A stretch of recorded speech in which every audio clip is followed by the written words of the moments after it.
Hi everyone. അങ്ങനെ കുറേ നാളത്തെ പ്ലാനിങ്ങിന് ശേഷം ഞങ്ങൾ ജോർജിയയിലേക്ക് പോകുകയാണ്. ജോർജിയൻ സീരീസിൻ്റെ ഫസ്റ്റ് പാർട്ടാണ് നിങ്ങളിപ്പോൾ കാണുന്നത്. ഫ്ലൈറ്റ് ടൈം ഈവനിങ് 5:30 അബുദാബി എയർപോർട്ടിൽ നിന്ന് വിസ എയർവേസിലാണ്. ഏകദേശം 2:30 എയർപോർട്ടിലെത്തി. അബുദാബിയിൽ നിന്ന് 3.5 മണിക്കൂർ ഫ്ലൈറ്റ് ടൈം ഉണ്ട് കുട്ടായ്സിയിലേക്ക്. എമിഗ്രേഷൻ കഴിഞ്ഞ് പേൾ ലോഞ്ചിൽ കുറച്ച് സമയം ഞങ്ങൾ സ്പെൻഡ് ചെയ്തു. ലോഞ്ച് കി ആപ്പ് ത്രൂ നിങ്ങൾക്ക് ലോഞ്ച് ആക്സസ് ചെയ്യാൻ പറ്റും. ഞങ്ങൾ 7 nights and 6 days ട്രിപ്പാണ് പ്ലാൻ ചെയ്തിരിക്കുന്നത്. UAE റെസിഡൻസിന് ജോർജിയ വിസ ഓൺ അറൈവലാണ്. അറൌണ്ട് 9:30 ഞങ്ങൾ കുട്ടായ്സി എയർപോർട്ടിൽ എത്തി. ഇമിഗ്രേഷനിലാകെ എമിറേറ്റ്സ് ID ആൻഡ് പാസ്പോർട്ട് മാത്രമാണ് ചെക്ക് ചെയ്തത്. ഇമിഗ്രേഷൻ കഴിഞ്ഞ് ഇറങ്ങി വരുന്നിടത്ത് തന്നെ സിം കാർഡ് കൗണ്ടറും എക്സ്ചേഞ്ചും ഉണ്ട്. ഞങ്ങൾ സെൽ ലൈഫ് എന്ന സിമ്മാണ് എടുത്തത്. 14 days അൺലിമിറ്റഡ് ഡേറ്റ പ്ലാനിന് 20 ലാറിയാണ് ഞങ്ങൾ പേ ചെയ്തത്. എയർപോർട്ടിൽ നിന്ന് എക്സിറ്റ് ആകുമ്പോൾ തന്നെ ടാക്സി സർവീസും തിബിലിസിലേക്കുള്ള ബസ് സർവീസും അവൈലബിൾ ആണ്. ബോൾട്ട് ആപ്ലിക്കേഷൻ ഉപയോഗിച്ച് നിങ്ങൾക്ക് ടാക്സി ബുക്ക് ചെയ്യാൻ കഴിയും. ജോർജിയൻ ഫോൺ നമ്പർ ഉപയോഗിച്ച് ഈസി ആയിട്ട് നിങ്ങൾക്ക് ബോൾട്ട് ആപ്ലിക്കേഷൻ രജിസ്റ്റർ ചെയ്യാം. ഞങ്ങൾ already PA rent website through car book ചെയ്തിട്ടുണ്ടായിരുന്നു. വെബ്സൈറ്റിൻ്റെ ലിങ്ക് ഞാൻ ഡിസ്ക്രിപ്ഷൻ ബോക്സിൽ കൊടുത്തിട്ടുണ്ട്. 7 daysലേക്ക് അറൌണ്ട് 1140 ലാറിയാണ് ആയത്. ടൊയോട്ട CHR 2024 മോഡലാണ് ഞങ്ങൾ ബുക്ക് ചെയ്തിരുന്നത്. We highly recommend PA rent. Throughout the journey വളരെ ഹെൽപ്ഫുൾ ആയിരുന്നു. വണ്ടി റിസീവ് ചെയ്യുന്നതിന് മുൻപ് തന്നെ വണ്ടിയുടെ ഔട്ട്സൈഡ് ആൻഡ് ഇൻസൈഡ് വീഡിയോ എടുക്കുന്നത് നന്നായിരിക്കും. ഞങ്ങൾ already booking.com website through hotels എല്ലാം ബുക്ക് ചെയ്തിട്ടുണ്ടായിരുന്നു. ഒരുവിധം നല്ല ഹോട്ടൽസ് അറൌണ്ട് 200 dirhams റേഞ്ചിൽ നിങ്ങൾക്ക് കിട്ടുന്നതാണ്. ഇതാണ് ഞങ്ങൾ സ്റ്റേ ചെയ്ത പാർക്ക് ഹോട്ടൽ കുട്ടായ്സി. റൂം എല്ലാം ഓക്കെ ആയിരുന്നു. ബട്ട് അവിടെ തന്നെ റെസ്റ്റോറൻറ്റ് ഉള്ളതിനാൽ രാത്രി 2 മണി വരെ ഭയങ്കര ഡിസ്റ്റർബൻസ് ആയിരുന്നു. ഏകദേശം 9:30 ഞങ്ങൾ റൂമിൽ നിന്ന് ഇറങ്ങി. ഞങ്ങൾ ആദ്യം പോകുന്നത് പ്രൊമിത്തസ് കേവിലോട്ടാണ്.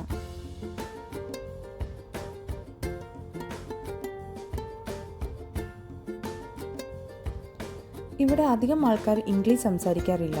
ഗൂഗിൾ ട്രാൻസ്ലേറ്റർ ഉണ്ടെങ്കിൽ കമ്മ്യൂണിക്കേഷൻ ഈസി ആയിരിക്കും.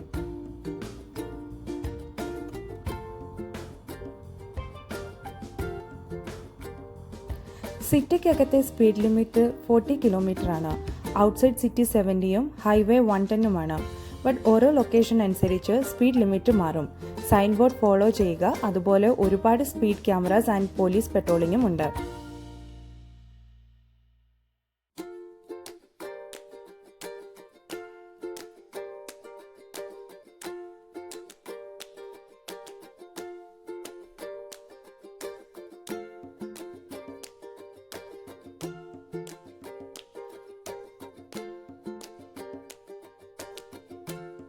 കുട്ടായ്സി സിറ്റിയിൽ നിന്നും ഏകദേശം 25 കിലോമീറ്റർ ഉണ്ട് പ്രൊമിത്തസ് കേവിലേക്ക്.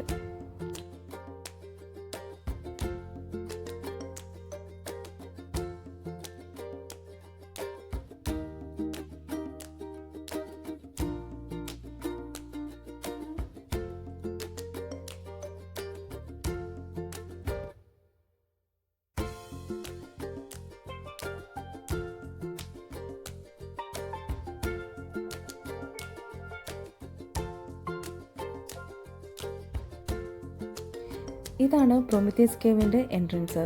പ്രൊമിത്തസ് കേവ് ഒരു നാച്ചുറൽ റിസർവ് പ്രൊട്ടക്റ്റഡ് ഏരിയയാണ്. കേവിൻ്റെ അകത്ത് പലതരത്തിലുള്ള ലോക്ക് ഫോർമേഷൻ കാണാൻ കഴിയും. പ്രൊമിത്തസ് കേവിൻ്റെ ഡീറ്റെയിൽ വീഡിയോ ഓൾറെഡി ചാനലിൽ അപ്ലോഡ് ചെയ്തിട്ടുണ്ട്.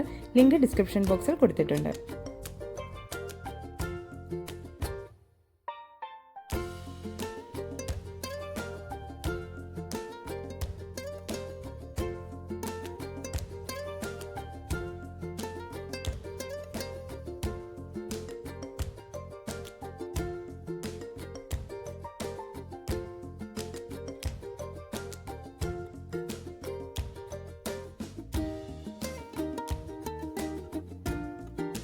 അടുത്ത ലൊക്കേഷൻ എങ്കൂരി ഡാമാണ്. പ്രൊമിത്തസ് കേവിൽ നിന്നും ഏകദേശം 2.5 മണിക്കൂർ സമയമെടുക്കും എങ്കൂരിയിലെത്താൻ. എൻട്രി ടിക്കറ്റ് 6 ലാറിയാണ് per person. Multiple tour packages ഉണ്ട്. ഞങ്ങൾ വാക്കിംഗ് ടൂർ പ്ലാൻ ആണ് എടുത്തത്. എങ്കൂരി ഒരു ഹൈഡ്രോ പവർ ആർക്ക് ഡാമാണ്. 1961 ഡാമിൻ്റെ പണി ആരംഭിച്ച് 1978 ഡാം ആദ്യമായി ഓപ്പൺ ആക്കിയത്.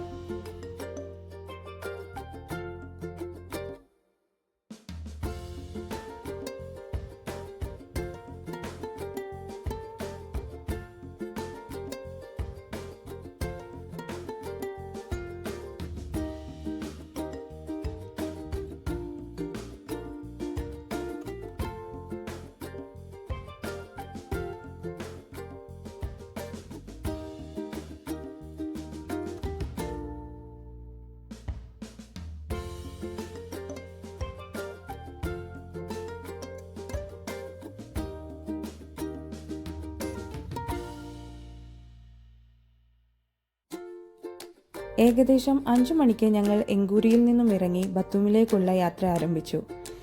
എങ്കൂരിയിൽ നിന്നും ഏകദേശം 3 മണിക്കൂറുണ്ട് ബത്തൂമിയിലേക്ക്. ജോർജിയയുടെ സെക്കൻഡ് ലാർജസ്റ്റ് സിറ്റിയാണ് ബത്തൂമി.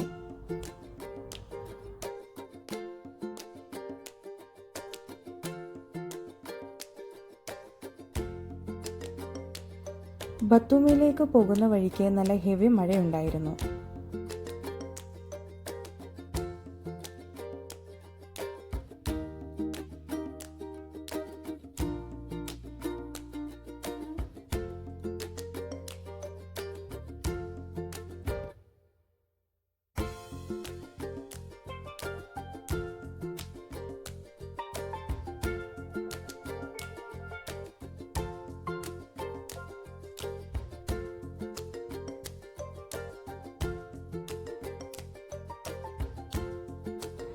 എട്ട് 30 കഴിഞ്ഞ് ഞങ്ങൾ ബത്തൂമിയിലെത്തി.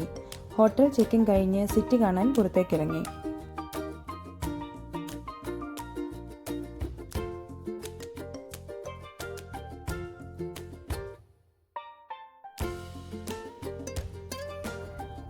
ഇതാണ് യൂറോപ്പ് സ്ക്വയർ. ബത്തൂമിലെ വളരെ ഫേമസ് ആയിട്ടുള്ള സ്പോട്ടാണ് യൂറോപ്പ് സ്ക്വയർ. ഇവിടെ തന്നെ ധാരാളം കാസിനോസ് ആൻഡ് ലക്ഷറി ഹോട്ടൽസ് ഉണ്ട്.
അടുത്ത location Ali and Nino statue ആണ്. ബീച്ചിൻ്റെ സൈഡിൽ തന്നെയാണ് ferris wheel, Ali and Nino statue and alphabetic tower. Ali and Nino സ്റ്റാച്യുവിനെ സ്റ്റാച്യു ഓഫ് ലവ് എന്നും അറിയപ്പെടുന്നുണ്ട്. ഇത് 8 മീറ്റർ ഹൈറ്റുള്ള ഒരു മൂവിംഗ് മെറ്റൽ സ്കൾപ്ചറാണ്. 10 മിനിറ്റ് കൂടുമ്പോൾ സ്റ്റാച്യു തമ്മിൽ മെർജായിട്ട് വീണ്ടും സ്പ്ലിറ്റായി പോകുന്നു. ഇതിൻ്റെ ഫുൾ ട്രാൻസാക്ഷൻ വീഡിയോയുടെ ലിങ്ക് ഡിസ്ക്രിപ്ഷൻ ബോക്സിൽ കൊടുത്തിട്ടുണ്ട്. മഴ കൂടിയതിനാൽ ഞങ്ങൾ തിരിച്ചു റൂമിലേക്ക് പോയി.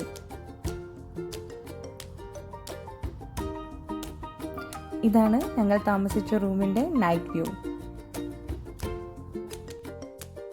ഇന്നത്തെ ഡേ ഞങ്ങളിവിടെ വൈൻഡപ്പ് ചെയ്യുകയാണ്. ടിബ്ലിസിലേക്കുള്ള യാത്രയുടെ വിശേഷം നെക്സ്റ്റ് വീഡിയോയിൽ കാണാം. താങ്ക്